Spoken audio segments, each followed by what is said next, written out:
Hello there and welcome back to Ireland. Last time before the collision war against Sweden, France, Austria, and virtually the entirety of Europe, Spain, Spain, Portugal, and the Ottomans. Poland, Hungary was basically everyone said, well, I guess you should say I just fought Central Europe, I didn't fight the entirety of Europe. But even so, we actually won, but ended up releasing Wales to get rid of some aggressive expansion so I could actually fight Britain. We took also London in our war against Britain, which is quite nice. All that remains now is to, start the process of integrating these fine nations. And I guess we'll just go ahead and start the integration of Cornwall as well. All that remains now is basically to wait for the time when I can start annexing Wales, and that is possibly in a decade or so. Of course, in that time we'll have to figure out something else to do. So I'll be playing around with trade itself, and we'll see how it turns out. We should potentially be able to make things work to our advantage. So we'll see how much money I can make by trade by the end of the game. Should be interesting to see. But once again, not really that much else to do now other than just wait and annex the vassals. We'll see how it goes. We have gotten ourselves an extra merchant through the overseas merchants idea in the trades, the trade tree. So we'll send this fleet we'll send everyone to Sevilla, and we'll see if we can make some extra money here. We'll be transferring trade power. We'll be sending ahead O'Hara, and he'll be sending it towards Bordeaux, and we'll see how that works out. But for now, I also need to have a Sevillian fleet, and these guys are the ones that I have chosen for the job. I'll probably not need as much in Chesapeake Bay, Caribbean. I might actually go ahead and cut down on the size of the fleets, because as you can see, I'm using quite a lot of money. So for the time being, I guess I'll just cut this down to 30 ships. I don't think I'll get into any more wars, so there's no real reason for me to have a lot of, high-end ships, and boom, I'm making a lot of money again. So we'll be focusing once again on trade, and we'll see if this Sevilla trick actually works once we actually have things set up. As you can see here, we're coming quite a long way with the annexation as well, so no real problems at all. As you can see, it actually works forwarding trade power. As you can see here, we have 60 ships in Sevilla that are currently forwarding. They are pushing forward 40 ducats up to the French here, and they're currently pushing forward 39 again to London. So we're basically stealing some trade power along the route, but as you can see, the Netherlands have actually started causing trouble here for me, and that means that I will have to deal with them. And the one way that I know, or the one way that I usually do that, is by upping the amount of ships that I'm currently using. So we'll grow the London, which is down to about 20 ships. Down to 20, up to about 30 or 40. I've also gone ahead and removed the heavy hitter fleet. No real reason to keep it around for the time being. So we'll go ahead, grow up the London simply to protect trade, and we'll also go ahead and do some more buildings in terms of naval buildings to help protect the trade even more. But as you can see, it's definitely becoming more and more about what I am relying on for making money. So I'll definitely be interested to see how this turns out. London currently makes 40 or 50 ducats. I'm interested to see if I can actually boost this up or not, but we'll have to wait and see how it turns out. We have completed our mission, incorporate Cornwall into our country, gain 5 prestige and 25 admin power. And Cornwall has been integrated, and with it we now have London as a, completely ours, I guess I should say. I'll disband this army, no real reason to keep it around, same with their navies. No real reason to keep these tiny ones around, although I could of course take them to, I probably should have, but I'll take this one. It's big, but yeah, I probably should have taken some of their smaller navies and simply save them for the purpose of using them. But I usually just despawn everything and rebuild, but it's an inefficient way of doing things, but it allows me to keep complete control over how things go. And as you can see here, the nuisance of Netherlands, they're still drawing on or stealing some of my ducats. But we'll quickly end that as soon as we get things going. And we're stealing more from Sevilla, so can't say we're doing bad. I'm also looking forward to getting the both of these. As you can see, a trade steering plus 25%. It will allow me to steal even more cash, and that will give me another merchant. I'll probably pounce him down in Lübeck or something to to boost my trade even more. But we'll have to consider how we'll do it. I'm pretty sure there's no real reason for me to place down anyone here. As I said, might actually place someone here to force all this trade over to. Well, no real reason to actually do that. Lübeck is probably my best shot. It's quite a lot of trade value there that I can then force to. I thought I could actually force to London, but I'm mistaken. So no, we'll not be going after Lübeck. I have no idea where to place the last merchant. We'll figure out when the time comes. But we have to pick a new mission here.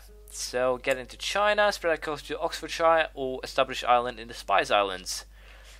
I guess we'll go ahead and do that, and we'll simply cancel it because, well, I'm not planning on fighting any more wars. We're simply going to play peaceful until we can annex Wales.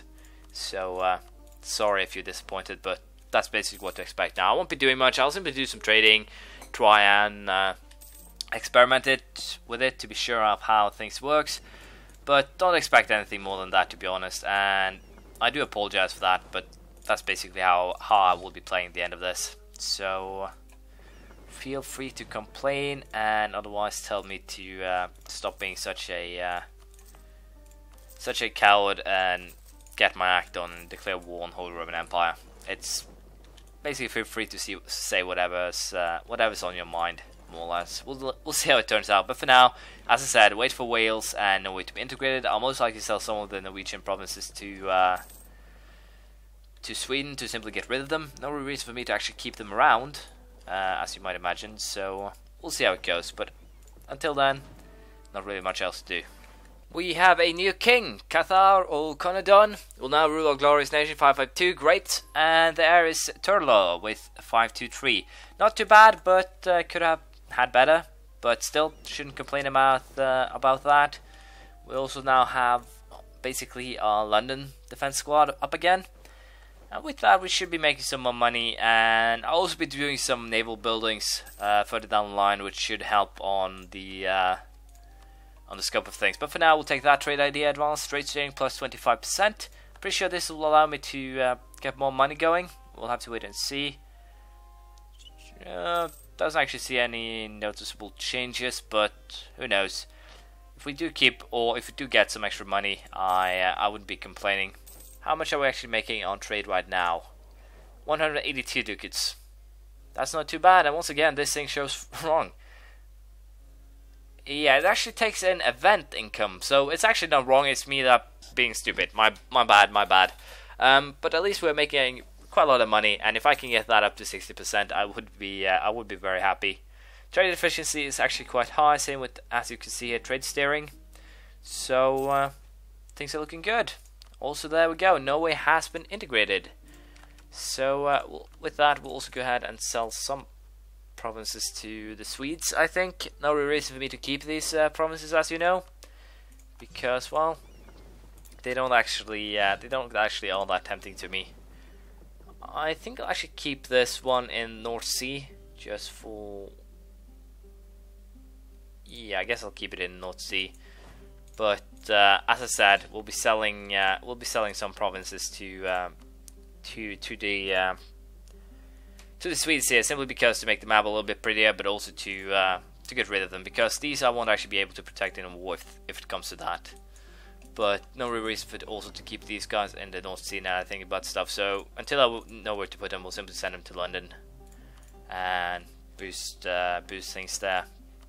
But yeah, as I said, things are looking up, and we'll see how it all ends up. But for now, we'll simply have to wait until I can start the annexation of Wales here, and that is possibly a little bit further down the line, but 1st of May 1751, so 2 more years and we can go ahead and annex them. We'll see how it goes. As you can see, London is making me right now an insane amount of money, 74 ducats a month, and well, that's not too bad. And I will get one more merchant, but I can potentially also sneak another one. The decision I was talking about in an early episode, Telecracy, this one that requires you to have the naval ideas, has appeared. And as you can see, it gives you an extra merchant and a little bit of naval tradition, but that's basically it. Not really that important for traders, but that merchant is pretty sweet if you do have a huge empire. I do not really have right now, so it doesn't really matter that much to me. But what I could do, of course, is simply conquer Antwerpen and place a merchant there to take land. That would basically give me another place where I could make things work, and as such I could also then take London and forward it to Antwerp. I'm pretty sure I'll actually still collect and still forward or something like that. Doesn't even matter which actually, but it would give me some extra flexibility in how to do things. Potentially then I could simply place someone in Genoa, have them send it to Antwerp, and same with here. Or it wouldn't actually matter, because no matter how things go from Tunis, or mostly from here, they'll end up in Sevilla, and then I can forward it to Bordeaux and then forward it to Antwerp or London or wherever I want, and that would actually give me quite a lot of cash. So conquering Antwerpen is possibly something that I'll be looking into. I'm a little bit unsure if I actually has Casus Belli on these guys. I do not. Might actually have to take the religious idea simply to get a Casus Belli if I wanted to. Basically build a naval empire, but we're not focusing on that, and what I will be doing now is simply keeping shot and aiming at getting Wales integrated before the end of this episode. We'll see how that goes. Last trade idea, the national trade income modifier, plus 10%. Fast negotiation was the last idea, gives me a boost to my trade. No idea where I actually want to plant this last merchant. Might as well just send him here to collect from trade. Or I'll simply send him to transfer power to everything to Chesapeake Bay. It's just as fine. No real nothing to do nothing to do with that. But for now, as I said, we'll just wait for the annexation of Wales to finish. It's still 4 years until we reach that, but I'll try to make it go as fast as possible. I don't think there is no. Unfortunately, there's no one to speed it up, so I'll simply have to wait and hopefully get there before the end of this episode. Military attack advanced, the Cuirassier, level 28. Once again, we are ahead in military attack. Maneuver value of my units increased by 25% and infantry shock by 0.5. I also get these new riders. Not too shabby, but once again, I'll try to not focus too much on this and simply get it done and not drag out. I'll probably, as I said, make another episode, more or less only a, I guess I should call it a discussion of how what I think you could have done better, or basically how I could make done things better. But we'll have to see. I might just stick it to the end of this episode. We'll figure it out. We are basically set now. We should get the achievement as soon as it integrated. There we go. Luck of the Irish completed. We have complete control of the Irish Isles. I guess it's the Irish Isles now and not the British. We have complete control of the. I really set myself up for that one, didn't I? But we do have complete control of the Isles now, and that basically puts me in a position where I'm done with this game, more or less. I did it for the achievement. It would be fun simply to continue to try and get trade going, but if we do a quick little look at that, I'm making quite a lot from trade as it is. 85 in London, 67 in Chesapeake, Panama, all that.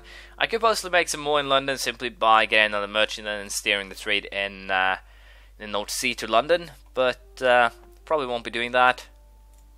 As I said, I might actually make an epilogue with experiences, tips, everything that I have basically thought about during this game, advice, everything. Basically things that I've done differently and all that I can think of. I'll probably put some effort into that one to actually make it worthwhile. But if you think that's a good idea, I might actually go ahead and make one. But as far as I'm concerned, this achievement is done, and so is this playthrough, unfortunately. I'd like to say thank you for watching and following this, and I do hope that you've enjoyed it. And I hope to see you for the next one. I'm a little bit unsure what I'll do next, but we'll figure it out soon enough. Once again, thank you for watching. I really do want to say thank you. Thank you for watching. I hope that you have enjoyed this, and I hope to see you for my next series. Bye.